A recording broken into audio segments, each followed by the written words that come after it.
Okay, I'm really close, so I'm just going to back up a little bit. Hey guys, I'm back with this video. It is a long-awaited video for my 1 year update, but I'm here. I have tried to film it several times before, and do you know what? It just no bueno. It did not go well, but we are here, third time lucky. Now, before I get into the video, please make sure you subscribe. We are on our road to 1,000 subscribers, so it does mean a lot if you help support the channel by subscribing. But I also want to say a massive thank you to everybody who's been liking, commenting, and sharing. I am active in the comments, so I do reply back. So if you have any questions about anything, please let me know. But if this is your entry point into me and my keratin hair treatment journey, please make sure you watch my other videos in the series, and I just break down as much information as possible. This won't be specifically like going into the science for the treatment and stuff. I mean, like, do you know what I mean? It's just gonna be an update. So we are at a 1 year update. As you can see, my hair is there, but you can also see my hair is red, and we're gonna put pause on that, and then we're gonna press play in a little bit, and I will explain why my hair is basically red. So this is my hair 1 year on. As you can see, I have had a fresh trim. I got my keratin treatment, so my 1 year keratin treatment date, August 16th. That was the last one I got, and that marked me having a year of keratin treatments. And this is the length that I'm currently at now. We did trim quite a lot off because the back of my hair, the ends at the back of my hair were damaged. Now, I'm not going to be somebody on this YouTube and lie to you and be like, oh my gosh, everything's so amazing. I damaged the back of my hair, specifically the ends, because what I was doing basically the last couple of months was just tying it up, like top notch, just tying it and just pulling it, doing all sorts of crazy things to it, and not oiling it, I know, and so was just acting reckless. So we did have to trim it, but we still have some growth from the trim anyways. So we're a year on, and I'm just gonna say that I'm loving it. I don't know if I'm gonna stop having treatments anytime soon. As I've said in previous videos, it just makes it so much more manageable for me personally, and it's just easier for me. Like, I'm just being honest, it's easier for me. I'm seeing growth. It doesn't shred or tangle, or not as much, and I also get to have the versatility in the hair by going back to my 4C natural texture. So I'm loving it. But there are obviously things that I have learned on my journey for a year. So things that I haven't spoken about in my videos, or things that I haven't seen being mentioned in other people's videos. So number one thing I would say is new growth. Okay, so there is a period of time when your hair starts growing, obviously, after you've had the keratin treatment. It's a little bit like regrowth in perm. And so there you have your like afro-y roots. I don't really have any now, so I can't even show you. Some like afro-y roots, and then the rest of your hair is like have the keratin treatment and it's straight. Now, obviously, to combat that, you could just wash your hair. Sorry about that, my camera died, so I used the time while the battery was charging to style my hair. So what I used was my Babulous straighteners, and I just went down and flicked the ends out.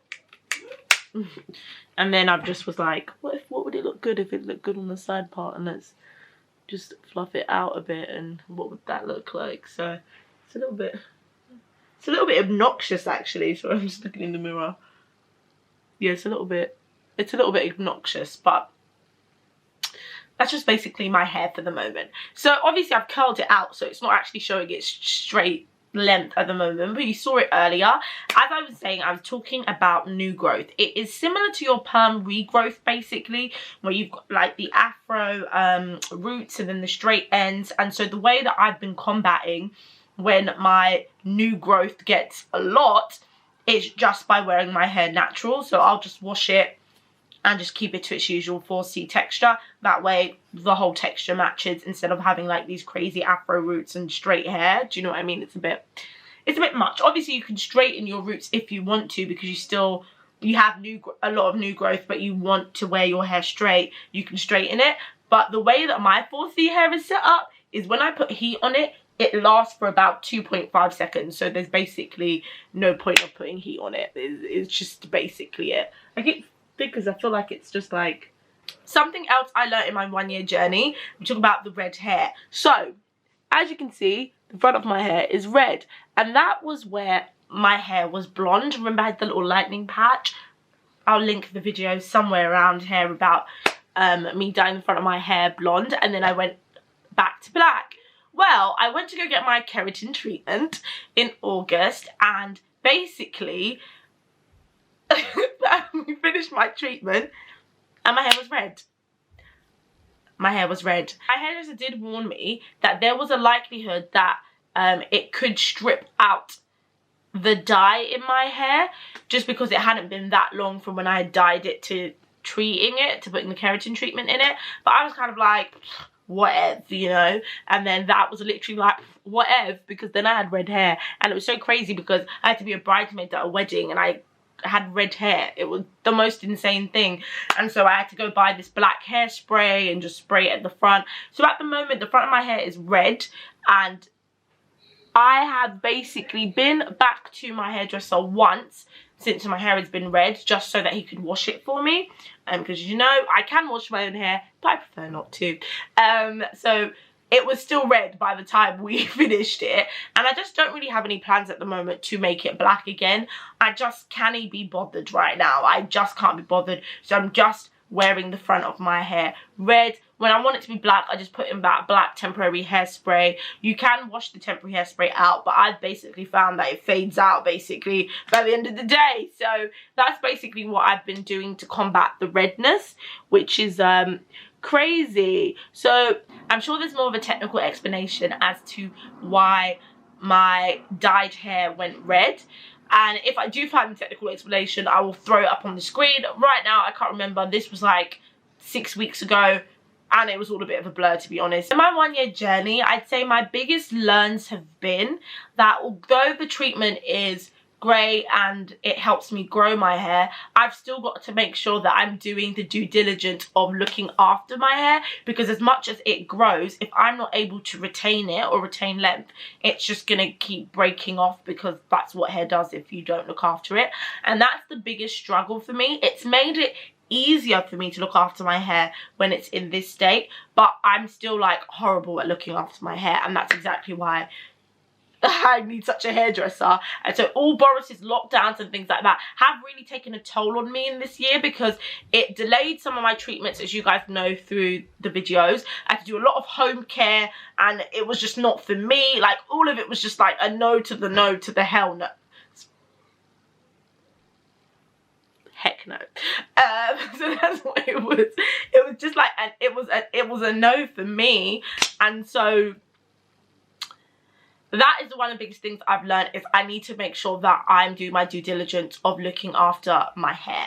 And with that being said, I do have some new products that I'm trying out. And when I say new, I'm talking these are brand spanking new. I've only been trying some of them out for a couple of weeks, some of them for a couple of days. And hopefully in my next update, I can explain to you how I felt it went, yada, yada, yada. Brand new is the Dr. Miracle's Temple and Nape Grove Balm. I don't know if the lighting will allow for that to... Oh yeah, there you go. Sorry, my nails are janky. But I've basically been using that for a couple of weeks. As I've said many times in these videos, I have very weak edges. And that's because of my years of braiding and wigs. And so I'm just trying to grow it out and make sure that they look full and thick. And also, as you know, I've got quite a low hairline. So it is important to me that they do look happy and healthy and thick. So I've been using that. Basically, this is what it looks like. It's like a beigey colour. Oh, it's not showing up. It's like a beigey colour, as you can see. And basically, the consistency is like, I don't know if any of you guys have ever used glaze before. It's a little bit like that, and it does lay your hair down. The only thing I'll say is it seems to be like a bit of a water-based product. So what I found is after a couple of hours, right, when you've worn it, it's like it almost starts like sweating out of your head. I don't know if that makes any sense. And what it basically does, because it's water-based, it turns my edges and my hair back to its natural 4C texture. So then I find that I'm gonna have to either like blow out the fine line of my hair if I want to wear it straight, because this has turned it back into the 4C texture. So that's the only thing with this product. When I'm wearing my hair in its 4C natural, then it's great. I slap this product on every day. I think I do it twice a day as per the instructions. Yeah, use twice daily for 30 days, they say, and then evaluate your results. But when I'm wearing my hair straight, it's a bit of a bother because I don't want to put heat on my hair all the time just so that I can do this Temple and Nape Grow Balm. The Holland and Barrett hair vitamin gummies. Don't know if that is showing up because of the camera. So they are chewable gummies. They're pineapple flavor. Guys, this is the best tasting hair gummy that I've ever had, because I've had a few, trust me, but this one's the best one. And it kind of just looks like that. It's just like little moon crescent things. They're very cute. It's like £10 basically. You take twice a day with the meal. Now, I've tried a lot of hair vitamins and they usually work for me. So I usually take like biotin by itself. I've taken some Hairfinity. The capsules worked for me, but their chewable vitamins did not work for me. And so this is the next thing that I'm trying. I do like just the straight biotin from Holland & Barrett, but I did want to have a little bit more vitamins. I thought I might as well not just biotin, let's mix it up. So this has collagen in it, B12, zinc and selenium, and basically it's great for your hair, skin and nails. So I thought, perfect, I'll target all three. So far I'm loving the taste, like loving the taste. I will let you, and I've only been on this for like 3 days, so I'll let you know if I feel any differences in the next month or so. But yeah, so this is basically my 1 year update, and I feel like I always have to do this so you guys can see the movement of the hair. As you can see, movement, nice and wispy and has body to it. And I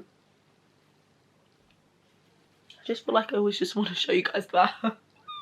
I don't know why. I don't know if that helps with your decision making, but that's basically my 1 year hair update. Sorry that it is not, I haven't got, it wasn't better planned out and I don't have more things to say. It's really because I'm racing against my dead battery. I know my camera died the first time, then I got it to have some juice, and now it's about to die again, and that's like what I'm watching in the corner. So I will do a proper 1 year update. For that 1 year update, if you do have any questions you want me to answer, please drop them in the comments below and I will address them in a more formal video. But yes, that is me. Thank you so much for watching. Please make sure you click subscribe, and follow me on Instagram, okay? That was like a corny wave. Bye.